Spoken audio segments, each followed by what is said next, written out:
Assalamualaikum warahmatullahi wabarakatuh. Perkenalkan, nama saya Lisna Nur Hasanah dari jurusan Pendidikan Kimia Angkatan 2025 dengan nomor induk mahasiswa 2282250022. Di sini saya akan membahas tentang toleransi. Indonesia dikenal sebagai negara yang menjunjung tinggi keberagaman. Namun di balik semboyan Bhinneka Tunggal Ika, masih ada peristiwa-peristiwa yang mengguncang nilai-nilai keberagaman itu sendiri. Indonesia negeri yang kaya akan keberagaman dan budaya, dengan lebih dari 17.000 pulau yang membentang dari Sabang hingga Merauke. Indonesia memiliki sejarah yang panjang dan kompleks, dengan berbagai suku, agama, dan budaya yang berbeda-beda. Keanekaragaman ini merupakan salah satu kekuatan terbesar bangsa Indonesia, namun juga dapat menjadi tantangan dalam menjaga keharmonisan dan kesatuan. Keberagaman Indonesia juga tercermin dalam berbagai aspek kehidupan seperti bahasa, adat istiadat, dan tradisi. Dengan demikian, Indonesia merupakan contoh nyata dari Bhinneka Tunggal Ika atau berbeda-beda tetapi tetap satu. Namun di balik keindahan keberagaman ini terdapat masalah serius yang mengancam keutuhan bangsa, yaitu intoleransi. Intoleransi dapat memicu konflik dan kekerasan, serta menghancurkan keharmonisan yang telah dibangun selama ini. Oleh karena itu, penting untuk terus mempromosikan toleransi dan menghargai perbedaan dalam masyarakat Indonesia. Tapi sayangnya di balik keindahan itu masih muncul isu toleransi antar umat beragama yang mengganggu keharmonisan sosial kita.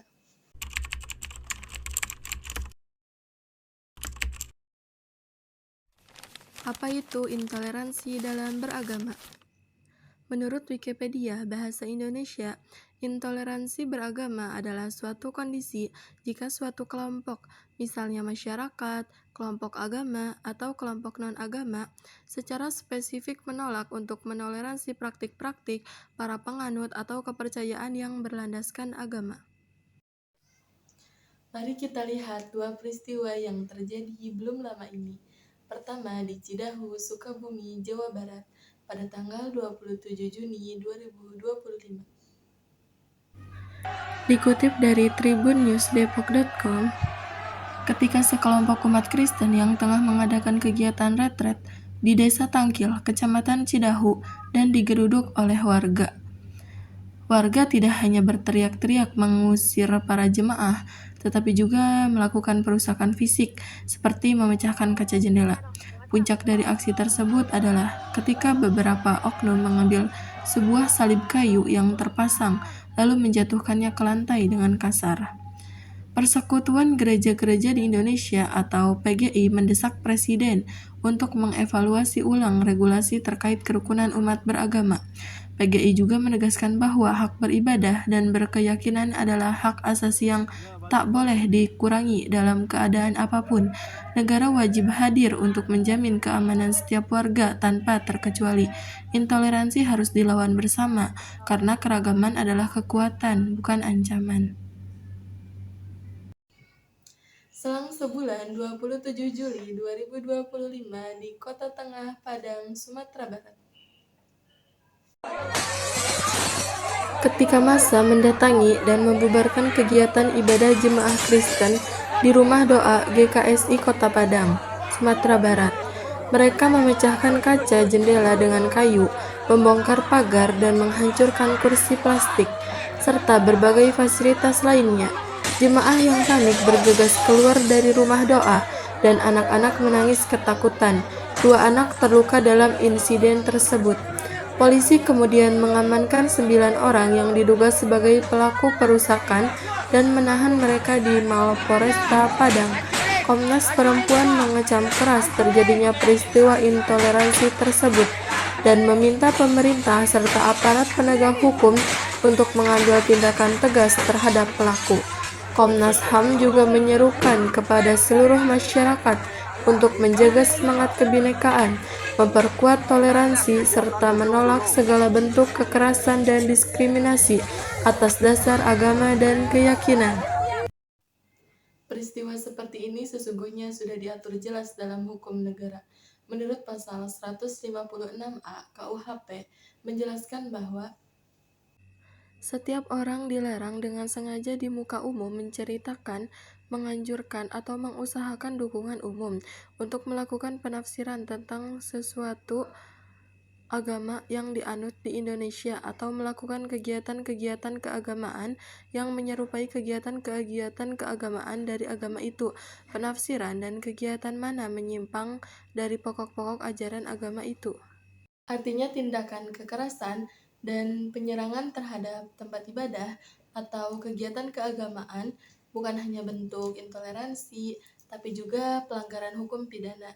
Selain itu, pasal 28E ayat 1 Undang-Undang Dasar 1945 menjelaskan bahwa setiap orang bebas memeluk agama dan beribadah menurut agamanya. Sementara itu, pasal 29 ayat 2 Undang-Undang Dasar 1945 dengan tegas menyatakan negara menjamin kemerdekaan tiap-tiap penduduk untuk memeluk agamanya masing-masing dan untuk beribadat menurut agamanya dan kepercayaannya itu. Jadi setiap warga negara memiliki hak konstitusional untuk beribadah tanpa takut diusir atau diserang. Kalau kita melihat dari sudut pandang Pancasila, ada dua sila yang sangat relevan dalam membahas isu intoleransi ini, yaitu sila pertama ketuhanan yang Maha Esa dan sila ketiga Persatuan Indonesia. Sila pertama Pancasila, ketuhanan yang Maha Esa, dapat menjadi landasan moral dan spiritual dalam mengatasi intoleransi. Dengan mengakui adanya Tuhan yang Maha Esa, kita dapat memahami bahwa setiap manusia memiliki martabat dan hak yang sama di mata Tuhan. Hal ini dapat membantu mengurangi perbedaan dan mempromosikan toleransi antar umat beragama. Sila pertama juga mengajarkan kita untuk hidup dalam keimanan dan ketakwaan kepada Tuhan yang Maha Esa. Dengan memiliki landasan iman yang kuat, kita dapat lebih mudah menerima perbedaan dan hidup berdampingan dengan orang lain yang berbeda keyakinan. Kita dapat memahami bahwa perbedaan adalah rahmat Tuhan yang harus disyukuri dan dihargai. Sila ketiga, Pancasila, Persatuan Indonesia juga dapat menjadi landasan dalam mengatasi intoleransi dengan memahami bahwa kita semua adalah bagian dari satu bangsa Indonesia. Kita dapat mempromosikan persatuan dan kesatuan dalam keragaman. Kita dapat memahami bahwa perbedaan adalah kekuatan, bukan kelemahan. Sila ketiga juga mengajarkan kita untuk mengutamakan kepentingan bangsa dan negara di atas kepentingan pribadi atau golongan. Dengan mengamalkan sila pertama dan ketiga Pancasila, kita dapat menciptakan masyarakat yang lebih harmonis dan damai. Kita dapat mempromosikan toleransi dan menghargai perbedaan, serta memiliki keutuhan bangsa Indonesia. Teman-teman, menghadapi intoleransi tidak cukup dengan bicara, tetapi harus lewat tindakan nyata. Kita bisa mulai dari hal kecil, menghargai teman yang berbeda keyakinan tanpa menyinggung atau merendahkan. Menyebarkan pesan positif di media sosial, bukan ujaran kebencian, serta ikut dalam kegiatan lintas agama seperti kerja bakti atau bakti sosial bersama. Sebagai generasi muda, kita punya tanggung jawab besar menjaga persatuan Indonesia. Refleksi saya pribadi menjadi Pancasila bukan sekadar hafal 5 sila, tapi mampu menerapkannya dalam kehidupan sehari-hari, tidak menyebar kebencian di media sosial, dan memilih berdamai daripada berdebat tanpa arah. Kita sudah mengamalkan Pancasila, jadi mari kita jaga bangsa ini dengan cinta dan toleransi, karena seperti kata Bung Karno, negara Indonesia bukan milik satu golongan, tetapi milik kita semua dari Sabang sampai Merauke.